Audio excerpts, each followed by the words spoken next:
Bonjour, je m'appelle Martine Fauconnier-Chabalier, je suis inspectrice de l'action sanitaire et sociale à la retraite.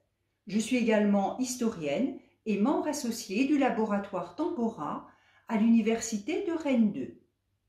Professionnellement, j'ai notamment été inspectrice à l'aide sociale à l'enfance.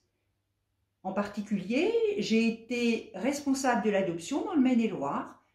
Je participais alors à l'agrément des personnes qui souhaitaient adopter un enfant en France ou à l'étranger, et également au choix des futurs parents des pupilles de l'État. J'ai également été chargée de mission au Conseil national d'accès aux origines personnelles. Comme historienne, j'ai d'abord mené des recherches sur la vie des pupilles en France entre 1914 et 1939. Par la suite, j'ai fait une thèse sur les mères singulières qui abandonnent leur enfant en France sur la période 1900-2020. S'en est suivi un livre, Des mères singulières, qui est paru aux presses universitaires de Rennes en novembre dernier.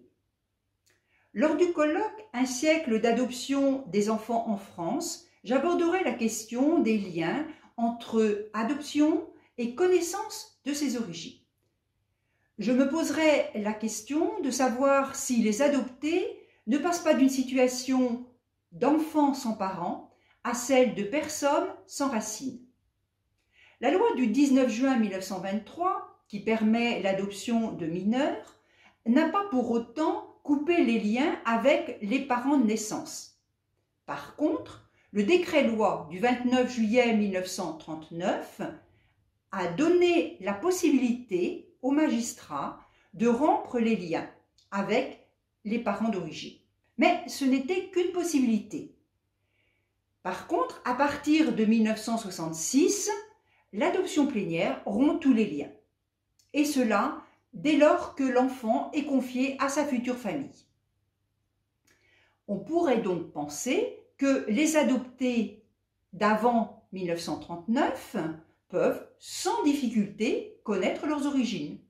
Qu'entre 1939 et 1966, tout dépend de la teneur du jugement d'adoption et qu'après 1966, on ne peut plus connaître ses racines. Je montrerai lors du colloque que la réalité est tout à fait différente. Elle est beaucoup plus complexe et même à certains égards tout à fait contraire à cette hypothèse. À bientôt, le plaisir d'échanger ensemble.